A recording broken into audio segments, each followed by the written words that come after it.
Добрый вечер. В эфире информационный выпуск Амшикшара. По традиции расскажем о самых главных событиях сегодняшнего выпуска. Глава администрации Гудаутского района Астамур Аргун посетил село Псырцха и Новый Афон и поговорил с жителями. В селе Лыхны Гудаутского района готовятся к запуску нового завода по производству пива, безалкогольных напитков и питьевой воды «Кристалл».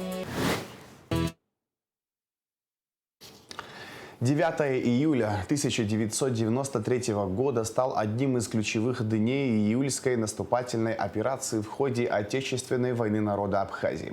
В этот день абхазские вооруженные формирования освободили стратегически важные село Шрома и высоты Цугуровку и Ахбюк. В свою очередь, активные действия на Восточном фронте облегчили участь города Ткварчал, который враг уже не мог обстреливать. Успех в этом направлении позволил развить наступление на Сухумском направлении и продвинуться к шоссе, ведущим к столице. Тем временем дальнейшее наступление абхазской армии на северо-западную часть Сухума пришлось приостановить. По инициативе России было подписано трехстороннее Сочинское соглашение, предусматривающее вывод грузинских войск из Абхазии. Однако Грузия проигнорировала данное соглашение. Министр иностранных дел Олег Барциц встретился с почетным консулом Республики Абхазия в Ростове-на-Дону Адиком Аршба. Состоялся обстоятельный обмен мнениями по вопросам, связанными с текущей деятельностью консула. Намечены дальнейшие направления совместной работы. Особое внимание было уделено вопросу защиты прав гражданина Абхазии Ираклия Абжинава, задержанного и содержащегося под стражей в России. Аршба сообщил, что находится в постоянном контакте с адвокатами и членами семьи Ираклия Абжинава. Кроме того, по запросу МИД Республики Абхазия российская сторона удовлетворила обращение о предоставлении консульского доступа к гражданину Абжинава. В настоящее время согласовывается дата его посещения. Олег Барциц дал соответствующие поручения по продолжению работы, направленной на обеспечение необходимой защиты законных прав и интересов Ираклия Абжинава. Сергей Назаров посетил Гулрыбшский район с рабочим визитом в рамках выездных мероприятий по реализации программы инвестиционного льготного кредитования. Замминистра экономразвития России рассмотрел реализуемые и перспективные инвестпроекты, в том числе проект «Галактика», предусматривающий строительство туристического комплекса с коттеджами в космической тематике, сообщила пресс-служба администрации района. Участники также обсудили перспективы реализации проектов, их значение для социально-экономического развития района и меры господдержки в рамках программы инвестиционного льготного кредитования. Глава администрации Гудаутского района Астамур Аргун посетил село Псырцха и Новый Афон, поговорил с жителями о насущных проблемах. В центре внимания вопросы инфраструктуры, ЖКХ, водоснабжения. Репортаж Лауры Капш. Свою рабочую поездку глава администрации Гудаутского района Астамур Аргун начал с села Псырцха. Численность населения около 1350 человек. На сегодняшний день здесь остро стоит вопрос нехватки воды. Также устарели водопроводные трубы, которые были установлены еще в 60-х годах прошлого века. Частичные замены мы где-то проводим, но таких финансов, естественно, мы не имеем, чтобы заменить весь водопровод. Это самая первая большая проблема, которая у нас есть. У нас вся вода родниковая. И она идет самотеком во все дома. У нас накопительный бассейн один и баки. Но проблема в том, что в засуху половина из этих родников, даже большая часть, они пересыхают. И вот мы пользуемся там двумя-тремя, которые остаются. Мы проводили изыскательские работы. Есть место, где можно пробурить. Вот сейчас с Семеновичем поговорили. Будем на это как-то рассчитывать, что получится у нас что-то. Второй вопрос, который беспокоит жителей села Псырцха, это отсутствие мусоровоза. Мусорные баки наполняются очень быстро, а мусор вывозится в день один раз. Мы не можем мусор убрать. У нас нету техники для мусора. Нету, физически ее не существует, нету. Мусоровоза нету. Платим, вот Дима не даст соврать, платим бешеные деньги афонской администрации, чтобы они собирали. Но Пока еще нет такого сильного курортного сезона. Но прошлый год, позапрошлый год, когда были курортные сезоны сильные, даже афонцы, при том, что им давали там и дизель и так далее, они не успевали. У нас горы мусора лежат. На встрече с главой администрации жители села Псырцха подняли важные, волнующие их вопросы, в том числе вопрос установки искусственной дорожной неровности при въезде в село. Проблемы в весенний период – это пахота, отсутствие техники, и здесь рельеф не позволяет пользоваться трактором «Беларусь». Здесь нужна гусеничная техника, которая необходима сельчанам. Будем рассматривать вопрос обеспечения техникой. Что касается водовода, проблема она существует. Здесь скважин нет головного резервуара. При этом прибрежная часть она развивается в сторону курортного строительства, объектов новых. И поэтому надо думать, не откладывая, над решением этого вопроса. И рассмотрели еще ряд других вопросов.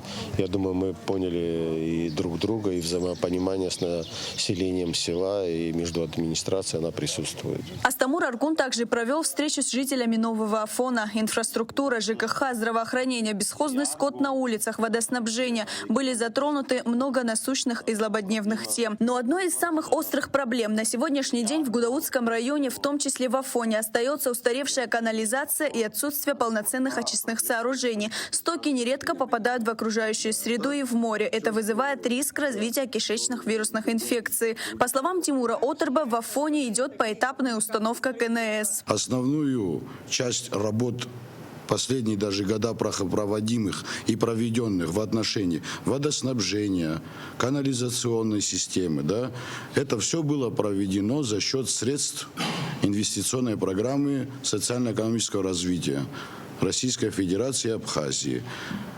Первым этапом была проведена укладка порядка 15 километров труб водоснабжения.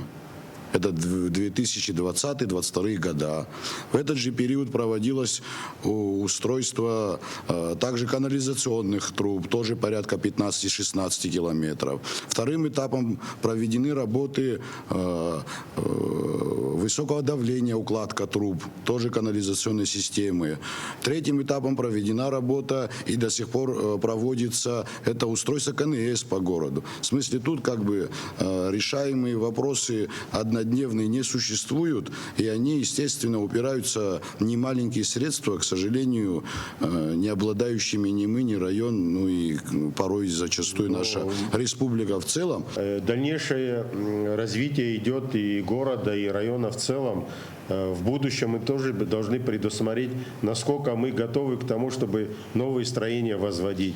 Проблему надо выносить на республиканский уровень. Мы должны обобщить информацию с каждой точки нашего района для того, чтобы в будущем ждать помощи от республиканского бюджета. Стоит отметить, что в Гудаутском районе нет мусорного полигона, и весь мусор приходится вывозить на Гагарский полигон. Мусорный полигон в Гудаутском районе был, но он располагался на берегу моря, примыкая к пляжу. В связи с этим полигон был закрыт. Мы вынуждены вывозить в Гагарский район. Полигон пока принимает, но там тоже он не безразмерный.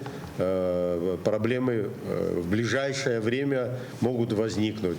А в дальнейшем плане работы на республиканском уровне и санэпидстанция, и администрация, она ставит, и при любой встрече с руководством страны эти вопросы обсуждаются. На улице братьев Лазба, которая относится к селу Анхуа, больше 30 домов, и жители здесь совсем без питьевой воды. Пару лет назад, вот, когда государство выделило небольшое количество труб, нам с бассейна провели воду, но потом отрезали, сказали, что городу не хватает воды, бассейн очень быстро иссякает. Но мы живем без воды, понимаете? Это речная вода, которую там Там больше 30 домов. У нас есть дети. Воду питьевую мы покупаем. Начальник пожарной части Нового Афона Сат Бягарбе обратился к главе Гудауты с просьбой помочь найти новое здание для службы, поскольку пожарная часть расположена вблизи водопада, и когда большое скопление людей и машин, пожарным тяжело выехать на вызов. Глава администрации Гудаутского района Астамур Аргун также посетил Новоафонскую городскую больницу. Необходимость ремонта больницы – это важная социальная проблема, которая находится в центре внимания местных властей и профильных ведомств. Лаура Капш, Адам Ирджиня, Абхазское телевидение. Аэропорт Сухум имени Ардзенба принял первый рейс из Оренбурга. Запуск нового направления расширяет географию полетной программы Сухумского аэропорта и открывает для пассажиров прямое беспересадочное сообщение с Оренбургом, одним из крупнейших промышленных и культурных центров Южного Урала. Рейсы между Сухумом и Оренбургом выполняет авиакомпания «Руслайн». Полеты осуществляются один раз в неделю до 3 сентября на самолетах «Бомбардир» вместимостью в 50 мест. Время в пути составляет 2 часа 55 минут. В селе Лыхны Гудаутского района готовятся к запуску нового завода по производству пива, безалкогольных напитков и питьевой воды «Кристалл». Инвестиционный проект реализован на базе бывшей чайной фабрики при финансовой поддержке Российского банка ВТБ в рамках программы льготного кредитования. В рамках подготовки к запуску на предприятии провели масштабную реконструкцию. Полностью отремонтировали производственные корпуса, установили современные очистные сооружения и оснастили цеха высокотехнологичным российским оборудованием. Ассортимент предприятия будет включать пиво, лимонады, холодный чай и воду. 8-й Гранд Опера Гала пройдет с 13 по 20 июля. Грандиозная программа фестиваля в этом году представит 3 выдающихся музыкальных события. Зрителей ждет великое произведение Йоганнеса Брамса, немецкий «Реквием», одна из самых любимых и исполняемых опер в мире «Кармен», а также торжественный заключительный гала-концерт, посвященный неаполитанским и испанским песням. Это уникальное и неповторимое событие объединит на одной сцене симфонический оркестр, 2 больших хора и потрясающих солистов. «Реквием» и «Кармен» исполняются впервые в Абхазии. Приглашаем вас стать частью фестиваля Гранд Опера Гала и насладиться шедеврами мировой музыкальной культуры. Художественный руководитель фестиваля Саид Габечия. А с 23 по 25 августа Абхазский государственный драматический театр имени Самсона Чанба станет площадкой для знаменательного культурного события. На его сцене выступят артисты Осетинского театра имени Тхапсаева. В рамках этого уникального обмена, демонстрирующего братские узы и тесную связь между осетинскими и абхазскими народами, будут представлены драма Газдановой, «Демон» Лермонтова и спектакль «Отелло». Напомним, что в феврале текущего года Абхазский театр с успехом представил 3 своих спектакля: «Дом Бернарды Альбы», «Азду» и «Голый король» осетинскому зрителю. Билеты на постановки Осетинского театра имени Тхапсаева уже в продаже в кассе Абхазского театра. А сейчас расскажем о погоде.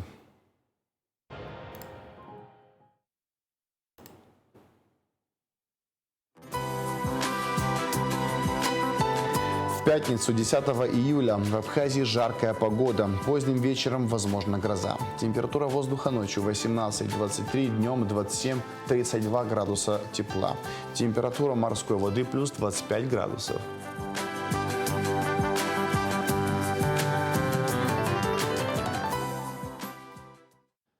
На этом информационный выпуск Амшикшара подошел к концу. Всего хорошего. До свидания.